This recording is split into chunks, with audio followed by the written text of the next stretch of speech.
डकैत की दी हुई मौत बड़ी कसाईनुमा होती है। Viewers, welcome back to our channel PK Bros world wide. जी तो दोस्तों, कैसे हैं आप सब? उम्मीद करता हूं आप सब खैरियत से होंगे। जैसा कि आप जानते हैं, मैं हूं आपका होस्ट हसन अली और मैं हूं अहमद। अगर हमारे चैनल पे नए हैं तो सबसे पहले हमारे चैनल को सब्सक्राइब करें, बेल आइकन को प्रेस करें और लाइक कमेंट शेयर करना मत भूलिएगा और वीडियोस को अंत तक देखा करें ताकि आपको हमारी वीडियोस अच्छी लगे और आपको हमारी वीडियो की समझ आए और आप इसी तरह से हमारी वीडियोस को देख के एंजॉय करते रहें। इसलिए आपने बेल आइकन को प्रेस लाजमी कर देना है। जी तो दोस्तों, जैसा कि आपने देखा कि हमने लास्ट वीडियो में धुरंधर मूवी पर बात की थी और उसका फुल ब्रेकडाउन भी किया था और हमने आपको मूवी की फुल स्टोरी के बारे में बताया था। और अगर आप लोगों ने वो वीडियो नहीं देखी तो लाजमी उस वीडियो को देखिएगा और स्टोरी को समझिएगा। और काफी रिसर्च के बाद हम आपके लिए बहुत ही इंटरेस्टिंग वीडियो लेकर आए हैं। आज हम बात करने वाले हैं मूवी के opposite real Lyari, real Karachi और रियल रहमान बलोच की स्टोरी के बारे में कि कैसे एक लड़का सरदार रहमान बलोच से रहमान डकैत बना और पूरे कराची पर अपना दबदबा कायम किया। सो वीडियो को एंड तक लाजमी देखिएगा और लाइक कमेंट शेयर करना मत भूलिएगा। सो चलते हैं अब स्टोरी की तरफ। तो स्टोरी के बारे में आपको बताएंगे अहमद भाई।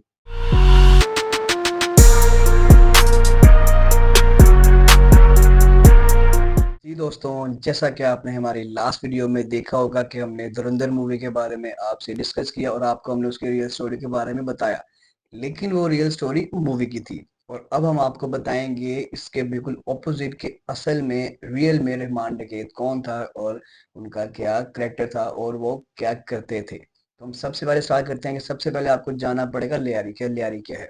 लियारी पाकिस्तान का एक बहुत ही मशहूर एक शहर है कराची, जिसका एक बहुत ही बड़ा इलाका है जिसका नाम है Lyari. Welcome to the Lyari. और वो बहुत ज़्यादा मशहूर है और वहाँ के जो वोट बैंक है वो बहुत ही ज़्यादा मशहूर है, लेकिन वहाँ पे गुर्बत बहुत ज़्यादा है। लेकिन वहाँ पे बास्केटबॉल वगैरह, बॉक्सिंग वगैरह बहुत पसंद किया जाता है। लेकिन गुर्बत की वजह से उस शहर के काफ़ी ऐसे नौजवान जो हैं वो जराइम पेशा हो गए और काफ़ी वहाँ पे जो जुर्म था वो बढ़ने लग गया।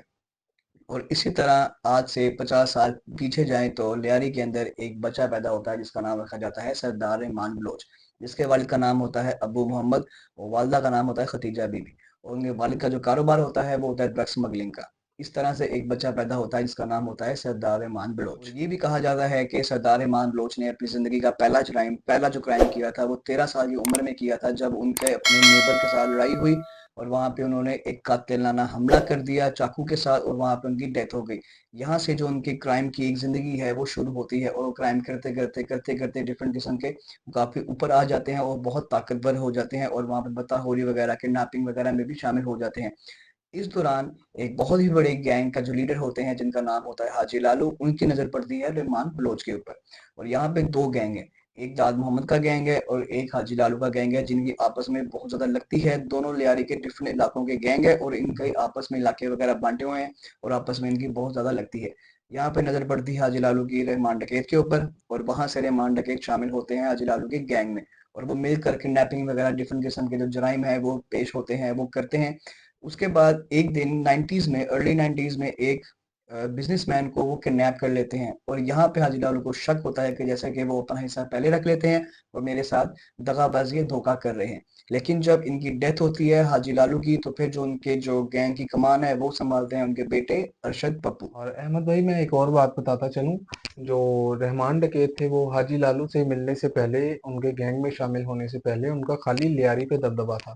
उसके बाद जब वो हाजी लालू के गैंग में शामिल हुए तो उनका पूरे कराची पर दबदबा कायम हो गया। जी बिल्कुल ऐसे ही है, क्योंकि जब हाजी लालू से मिले तो जो उनकी ताकत थी वो ज्यादा बढ़ गई और लियारी से वो आहिस्ता आहिस्ता पूरे कराची में फैल गई और उनका पूरे एक कराची में पूरा एक नाम गैंग हो था। गया, पूरा गैंग था।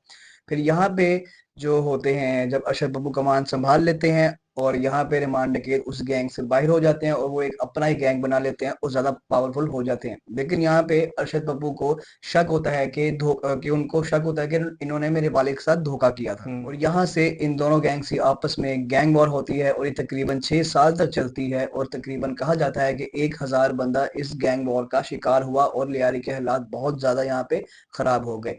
फिर यहाँ पे एक और करेक्टर शामिल होता है जिसका नाम होता है उजैर उजैर बलोच, बलोच। जिनके वालिद का नाम होता है फायज बलोच। जो कि एक ट्रक ड्राइवर होते हैं, लेकिन उनको अरशद पप्पू अगवा कर लेता है और उनको ऐसी मौत देता है कि पूरा लियारी कांप उठता है। कांप उठता है। जैसे कि उनको टुकड़े करके उनके एक गधे गाड़ी के ऊपर पूरे लियारी में घुमाया जाता है कि और गटर में बहा दिया जाता है। इससे पूरा लियारी डर जाता है और वो कांप उठता है। लेकिन ज़हर बलोच के अंदर इंतकाम की आग जलती रही और उन्होंने उस इंतकाम की आग को इतना जला लिया कि फिर वो रहमान डकैत से हाथ मिलाया और उनके गैंग में शामिल हो गए, सिर्फ इसीलिए कि वो अपने बाप का बदला ले सके। और इस तरह इन दोनों ने मिलकर काफी जराइम किए और एक दिन इनको लगा रहमान बलोच को कि अब मुझे सियासत में भी आना चाहिए, और फिर ये पीपल्स पार्टी में के एक रुकन बन गए और वहां से भी काफी ज्यादा इन्होंने मकबूलियत हासिल कर ली, क्योंकि सियासतदान इन डॉन्स को वहां पे as a vote bank use करते थे कि ये वोट लेके देते थे। और लियारी में हमेशा पीपल्स पार्टी जीतती थी क्योंकि वहां पे दबदबा रहमान बलोच का था। उसके कुछ अरसे के बाद एक और कमेटी बनाई जाती है जिसका नाम होता है पीपल्स अमन कमेटी, और उसका रुकन भी इनको बनाया जाता है रहमान बलोच को। वो कमेटी इसलिए बनाई जाती है कि लियारी को जुर्म से पाक किया जाए और वहां पे अमन किया जाए। और यहाँ पे आप समझ गए होंगे कि कितनी पावरफुल वो शख्सियत बन गई होगी जिसको सियासत भी कुछ नहीं कह सकती, हुकूमत भी कुछ नहीं कह सकती ऐसे और ही पुलिस भी कुछ नहीं कह सकती, और वो जो मर्जी चाहे करें। लेकिन अब उन्होंने अपनी इमेज को साफ करने के लिए वहां पे अच्छे काम भी किए, जैसे कि गरीबों के घर में राशन डलवा के दिया और जो शादी नहीं कर सकते थे उनकी शादी करवाई, और सारे जो मसले मसाइल थे वो हमेशा रहमान बलोच के पास ही आते थे और वो उन सबको वही जो हल भी पूरे करते थे। कराची में जराइम को रोका उन्होंने, हम्म, लेकिन उनके अपने जराइम पर हाँ। किसी की नजर किसी ना की पड़े। नजर नहीं पड़ता, लेकिन नजर थी, लेकिन उनको कोई रोक सकता नहीं रोक था। सकता नहीं उनके था। ऊपर किसी की चलती नहीं थी। उन्होंने बाकी छोटे मोटे जराइम भी वहां पे खत्म किए और काफी ज्यादा उनकी एक मकबूलियत वहां पे हम्म। बन गई और वो काफी कुछ वहां पे करते रहे। लेकिन अब इतने ज्यादा हालात खराब हो चुके हुए थे कि 2000 तकरीबन 9 के अंदर एक एसएसपी थे लियारी के जो एनकाउंटर स्पेशलिस्ट थे जिनका नाम था असलम चौधरी। चौधरी असलम। चौधरी असलम के हाथों से 2009 में इनका एनकाउंटर करवाया गया और इस तरह से 2009 के अंदर रहमान बलोच की डेथ हो जाती है। एक पुलिस मुकाबले में इनका एनकाउंटर किया जाता है। फिर यहाँ पे जो उनके गैंग की जो कमान होती है वो संभालते हैं उजैर बलोच। काफी टाइम तक उसको उजैर बलोच संभाल के रखते हैं। फिर कुछ अरसे के बाद 2000 कुछ टाइम के बाद 2-3 सालों के बाद अरशद पप्पू को भी गिरफ्तार कर लिया जाता है और 5 दिन के टॉर्चर करने के बाद उनको रिमांड लेने के बाद उनका भी जो सर होता है वो जिस्म से जुदा कर दिया जाता है।